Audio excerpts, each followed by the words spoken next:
Okay, so now let us talk about your question number 7. The balance sheet of Anand Limited and Denny Limited as at 31st December 2016 were as follows. Particulars are given. Equity share of rupees 10 each, 3 lakhs and 2 lakhs. Reserve 75,000, 50,000. Profit and loss account 37,500 and 30,000. Sundry creditors 18,750 and 15,000. Same fixed assets has been given 2,50,000 or 1,75,000. Stock in trade is given 47,500 or 37,500. Debtors are given 70,000 and 50,000. Cash and bank is given 58,750 and 30,000. Preliminary expenses has been given 5,000 and 2,500. Anand Limited take over and absorb Denny Limited. So I believe Anand Limited is your purchasing company and Denny Limited is your selling company. As on 1st July 2017, no balance sheet were prepared on the date of takeover, but the following information is made available. Okay, in the 6 months ended 30th June 2017, Denny Limited made net profit of 30,000 after providing for depreciation at 10% per annum on fixed assets. Anand Limited during that period had made a net profit of 72,500 after providing for depreciation at 10% per annum on the fixed assets. Both the companies had distributed dividend of 10% on 1st April 2017. Goodwill of Denny Limited on the date of takeover was estimated at 12,500 and it was agreed that the stock of Denny Limited would be appreciated by 7,500 on the same date. Anand Limited to issue shares at par to shareholders of Denny Limited on the basis of intrinsic value of its share on the date of takeover. Very important point. Draft the balance sheet of Anand Limited after absorption. They have asked us to only draw the balance sheet. I believe a very interesting question you are seeing this of Anand and Denny. Few adjustments जो अब हमें इस question में हमें ध्यान रखने हैं बहुत अच्छे से, that I am going to tell you. First point to understand, whenever you are solving any question of absorption, amalgamation or external reconstruction, always remember the point that we want balance sheet as on date of absorption. If some balance sheet has been given before the date of absorption, first do all the adjustments which are given related to that and convert that balance sheet into the balance sheet as on date of absorption. It means इस question में आपको balance sheet जो given है अगर आप check करोगे तो वो आपके पास 31 दिसंबर की है, बट टेक ओवर हुआ है 1 जुलाई को। इसका मतलब जो 6 मंथ्स की बैलेंस शीट है पहले आपको वो प्रिपेयर करनी है और उसके बाद ही हम बात करेंगे कि एब्जॉर्प्शन के लिए हमें क्या करना होगा, ठीक है ना। उसके बाद ये वाले पॉइंट्स डी और ई पॉइंट्स रेलेवेंट होंगे। Yes, so this I believe these 3 points are given for preparing the balance sheet as on the date of absorption, and after that we will see the point D and E which is related to absorption, right? A very good question again I am telling you, right? So let us first see how to prepare the balance sheet as on 1st July 2017 which it was. So I believe share capital is going to remain same. There will be no change in the share capital. General reserves are going to remain same because there is no change in the general reserve. But when profit and loss is given, so I believe if you will check in the question, it was easily it was mentioned that Denny Limited made a net profit of 30,000 and Anand Limited made 72,500 का profit.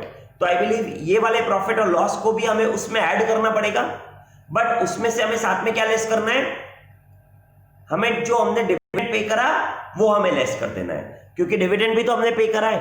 Both the company dividend 10% on 1st अप्रैल 2017, तो dividend आप less करोगे इसमें से, तभी तो आपके पास बचा हुआ प्रॉफिट आ जाएगा। तो what I want to say is this profit and loss account is going to get changed. ये प्रॉफिट एंड लॉस चेंज हो जाएगा। सन्ड्री क्रेडिटर्स के बारे में कोई इंफॉर्मेशन नहीं है तो सेम रह जाएंगे।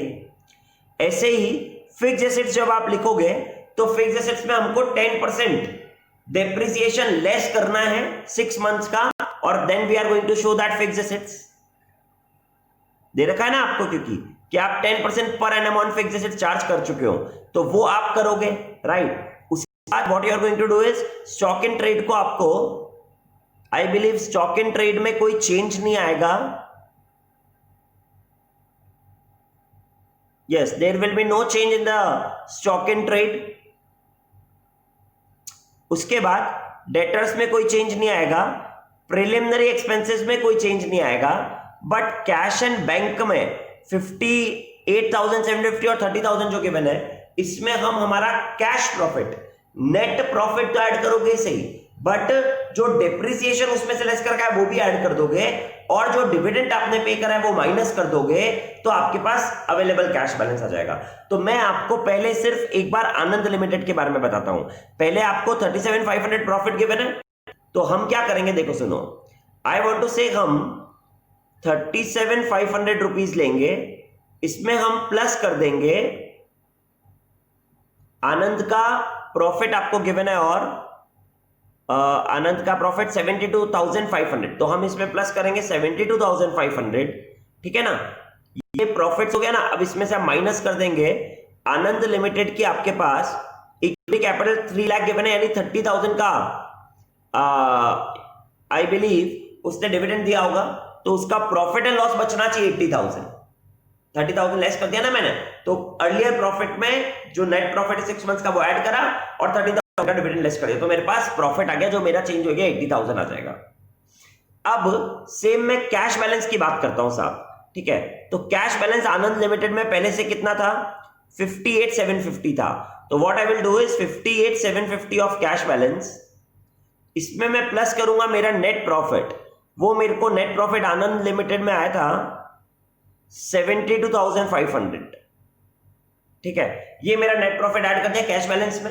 साथ में जो डेप्रिसिएशन है वो भी मैं ऐड करूंगा, तो डेप्रिसिएशन आनंद लिमिटेड में 10% चार्ज करा है, तो 25,000 यानी 12,500 फॉर 6 मंथ्स, तो मैं वो भी ऐड कर दूंगा 12,500, और ये सब ऐड करने के बाद इसमें से मैं लेस कर दूंगा 30,000 का डिविडेंड, तो 1,13,750 आनंद लिमिटेड में मेरे पास कैश बैलेंस आ जाएगा। और सिर्फ फिक्स्ड एसेट्स में भी डेप्रिसिएशन लेस करके मेरे को लिखना है। That is the changes which I have to make related to the balance sheet, and then again I have to prepare the balance sheet as on date of absorption। अब मैं आपको ये show कर देता हूं पहले। यस, आपके सामने देखो क्वेश्चन नंबर 7 की बैलेंस शीट दिख रही है अभी, बिफोर एब्जॉर्प्शन वाली balance sheet. Equity share capital same लिखा, रिजर्व सेम लिखा, और देखो पीएनएल अकाउंट आनंद लिमिटेड का जैसे मैंने आपको कैलकुलेट करा था 80,000 आ गया। Same you can do for Denny limited also, और क्रेडिटर्स भी सेम लिख दिया। ऐसे ही फिक्स्ड एसेट्स में थे, देखो डेप्रिसिएशन 1,500 माइनस करा 250 में से 6 महीने का, ऐसे ही आप डेनी लिमिटेड का कर सकते हो। स्टॉक सेम लिख दिया, डेटर सेम लिख दिए, कैश और बैंक बैलेंस जो मैंने अभी आपको निकलवाया था वही एग्जैक्टली निकाल रखा है, same you can do for Denny limited, और प्रिलिमिनरी एक्सपेंसेस भी एज इट इज लिख दिए। Before the date of absorption हमने बैलेंस शीट बना दी, क्योंकि हमको एज ऑन दैट डेट ही रिक्वायर्ड होती है। आप चेक करो ये, अब आप चेक कर लो, yes you can check this now. ये रहा आपके पास कैश बैलेंस निकालने का तरीका। 58,750 पहले से था, इतना प्रॉफिट अर्न करा, डेप्रिसिएशन ऐड करा, माइनस उसमें से हमने जो डिविडेंड पे करा वो लेस कर दिया, तो हमारे पास इतना कैश आ गया। Same you have done for the deny limited. अब ऐसे ही प्रॉफिट एंड लॉस के लिए भी देखो आपको शो कर दिया यहां पर, आपने प्रॉफिट एंड लॉस में भी क्या करा, सेम यू डिड 37,500 जो गिवन था ए का आनंद लिमिटेड का, उसमें नेट प्रॉफिट ऐड करा, डिविडेंड लेस करा, तो आपके पास प्रॉफिट एंड लॉस का बैलेंस आ गया। तो आई बिलीव आपको यहां तक बात समझ में आ गई कि हमने सबसे पहले as on date of take over absorption उस टाइम की बैलेंस शीट बना दी। ये पॉइंट का नोट भी लिखा हुआ है आपका, ये मैंने नोट लिख करके दे दिया, ये वाला चीज आपके पास जो नोट्स आने उसमें से चेक करके नोट लिख लेना। अब हम बात करते हैं आगे की।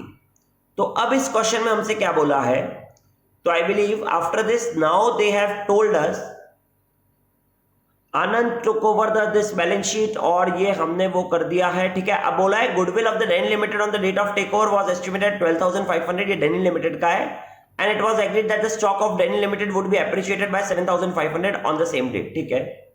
आनंद limited to issue shares at par, underline करो इस बात को, इट हैज बीन गिवन कि जो शेयर्स है वो पार पर इश्यू हुए हैं, ठीक है। To the share holder of deny limited, share holder of deny limited को हमने shares of Anand limited par पर दिए, on the basis of, but किस बेसिस पर, on the basis of intrinsic value of its shares as on the date of take over, okay. तो जो shares दिए हैं वो दिए पार पर, मगर वो शेयर्स कितने हैं, तो वो शेयर्स हमने on the basis of intrinsic value of the shares on the date of take over, तो intrinsic value of the shares के बेसिस पर पहले तो नंबर ऑफ शेयर्स निकालने पड़ेंगे, इंट्रिंसिक वैल्यू के बेसिस पर पहले नंबर ऑफ शेयर्स निकालने पड़ेंगे, और वो नंबर ऑफ शेयर्स आपने पार पर इश्यू करें, it has been given in the question, instruction has been given to us in the question in this manner. So what you are going to do will be, first of all, you are going to calculate the intrinsic value of both the companies. And how you are going to do that? You want the balance sheet, and then you want the revalued figures of the takeover that has been given to us in the point number D. सिर्फ change तो डेनी में ही है ना, एक तो goodwill extra ले लो आप 12,500 की, और साथ में क्या करो, स्टॉक को बढ़ा दो 7,500 से, और बाकी सब तो एज इट इज ही लेना है. आनंद लिमिटेड का तो कैश बैंक और वो सब तो एज इट इज ही लेना है. तो आई बिलीव आप कैसे करने वाले हो, तो फर्स्ट ऑफ ऑल आप गुडविल तो ले ही लोगे, जिसमें आप आनंद की जो डैश करोगे और डेनी की जो गिवन है हमें वो ले लोगे आप, that is 12,500.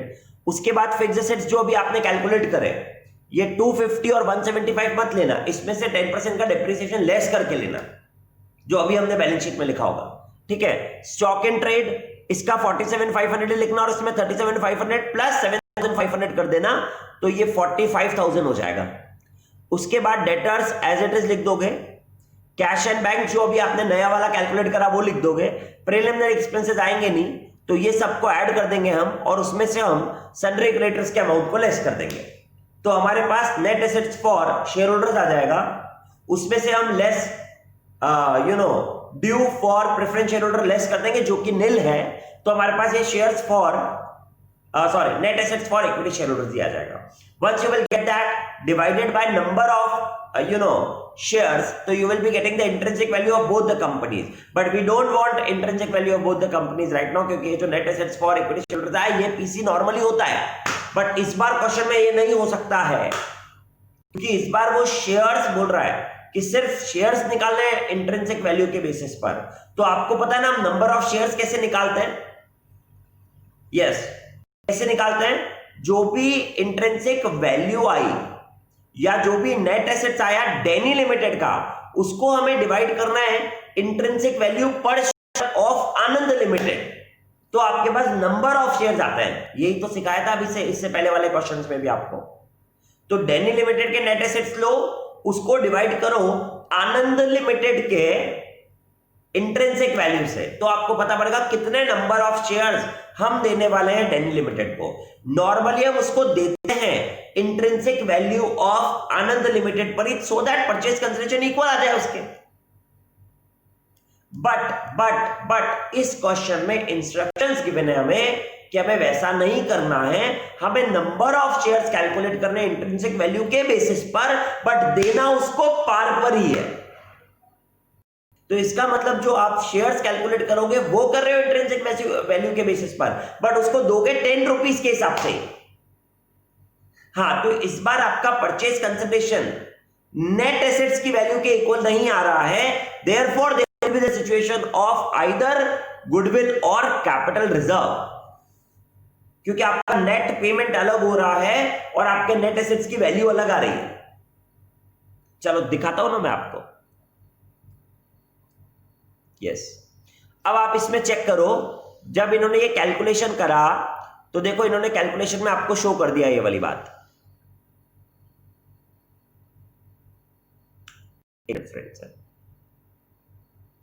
Yes, If you will check this now, so they have shown us calculation of purchase consideration by intrinsic value, RN Limited, Denny Limited, goodwill देखो सिर्फ उसका लिया, फिक्स्ड एसेट्स ले लिया, स्टॉक, डेटर्स, कैश और bank balance add करा, creditors को less करा, ये आई वैल्यू, इसमें से प्रेफरेंस का लेस करा तो net assets for equity shareholders आया।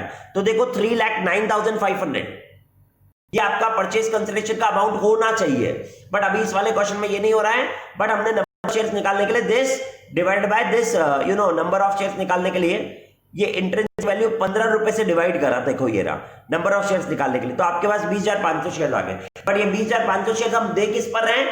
फेस वैल्यू ऑफ ₹10 पर। इसका मतलब हम उनको पेमेंट कर रहे हैं 2,05,000 का, बट उसका जो नेट एसेट्स आया वो 3,09,500 आया है। तो इसका मतलब हमको देना कम पड़ रहा है और नेट एसेट ज्यादा के मिल रहे हैं। इसका मतलब हमको कैपिटल रिजर्व होगा ऑफ द डिफरेंस अमाउंट, क्योंकि आपको पता है अगर नेट पेमेंट ज्यादा करते हो नेट एसेट लेने से तो गुडविल आएगा।